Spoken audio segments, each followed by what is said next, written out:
I love visiting my grandma. She always makes the food that I like, and in large quantities, and spoils me. With the hustle and bustle of college life, it's nice to go back to my childhood and allow myself to be spoiled for a few hours every few weeks. Even though she has 6 grandchildren, she made it clear that I'm her absolute favorite. She'd often have the whole family around for dinner, and after they left, she'd bring out the good stuff she made just for me. We usually have a big Christmas dinner together with the whole family. However, as the years go by and the younger ones start growing up, fewer and fewer people show up. Last year, everyone already made plans, forgetting about poor Grandma. I don't blame them, but they often forget how these visits mean a lot to her, especially ever since Grandpa died. That's why when I talked on the phone with her and she asked me if I had any plans, I lied to her and told her I didn't. She immediately jumped at the opportunity to politely invite me, going so far as to offer me to sleep over at her place. She said there's one room which hasn't been used in years, and I could stay in there. I immediately said yes and agreed to stay over, realizing how happy that would make her. I canceled the plans I made with my friends, telling them something else came up. Although they were bummed about it a little, their drinking party wouldn't stop because of me. That was the last Christmas that I would ever spend with my grandma. On Christmas Eve, I arrived at my grandma's place, and she greeted me like she always does, with a tight hug and lots of kisses. I barely even stepped inside when she started offering me food. She had already made what could only be described as an all-you-can-eat buffet. We dug in, and once we were done, she showed me where I could sleep for the night. It was a cozy little bedroom, which apparently used to be my mom's room when she was little. Grandma told me not to leave my room during Christmas night in order to avoid disrupting Santa in his work. She said that if I really needed to use the bathroom I could, but to be extremely quiet and not to go downstairs. On the nightstand, she left a list of the things I should do before I go to bed to ensure I get a good present. I decided to play along and abide by the rules. I told her I'd read it before bed and do everything necessary, and she seemed content with that. She wished me good night and left the room. I was pretty tired from the trip there and the enormous dinner I've eaten, so I lay down on the bed and involuntarily fell asleep within minutes. I awoke a few hours later. I glanced at my watch and realized it was 3:01 a.m. I got up to grab a glass of water downstairs from the kitchen and groggily walked through the dark, trying to avoid any loud noise or turning on the lights, not to wake Grandma. I went downstairs and turned on the kitchen light, gulping down a glass of water. I glanced towards the living room at the Christmas tree, and something caught my attention under the glow of the decoration lights. There was a small plate with a tiny paper that said for Santa. I reckoned it was cookies and milk, but when I got closer I realized that the plate was empty. Red liquid was in it, and right next to the plate was a small bucket. Obviously, I found this weird, but figured that Grandma may have just forgotten to put it away or something. I turned off the kitchen lights and returned to my room, just then remembering the list my grandma gave me. I grabbed it off my nightstand and started reading.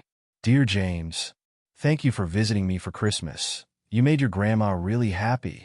Now Christmas is a little different in this house than what you're probably used to, so it's very important that you follow these rules on the list. 1. Make sure to close your windows and ensure they are closed properly. These old windows don't work properly sometimes, so if you feel like cold air is coming in, let me know. 2. Don't put any wood in the fireplace after 9 p.m. Santa will be really angry if it's scalding in the chimney or if there's still smoke. 3.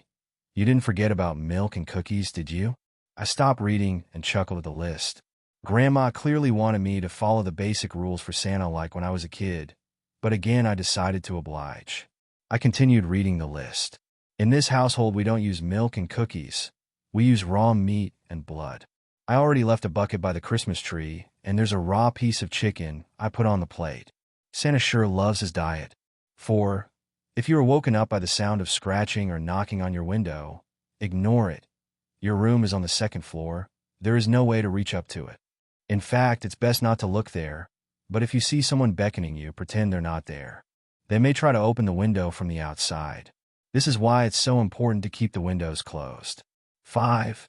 You may hear growling coming from the kitchen.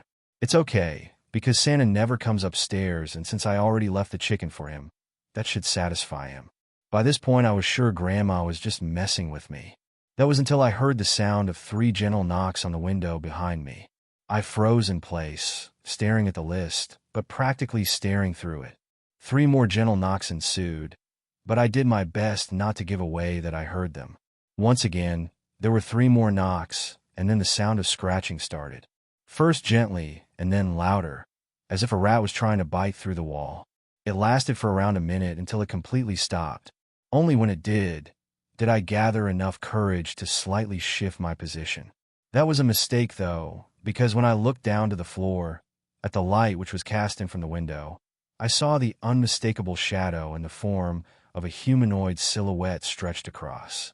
I couldn't tell for sure, but it looked like whoever was there held both his hands on the window and stared directly towards me.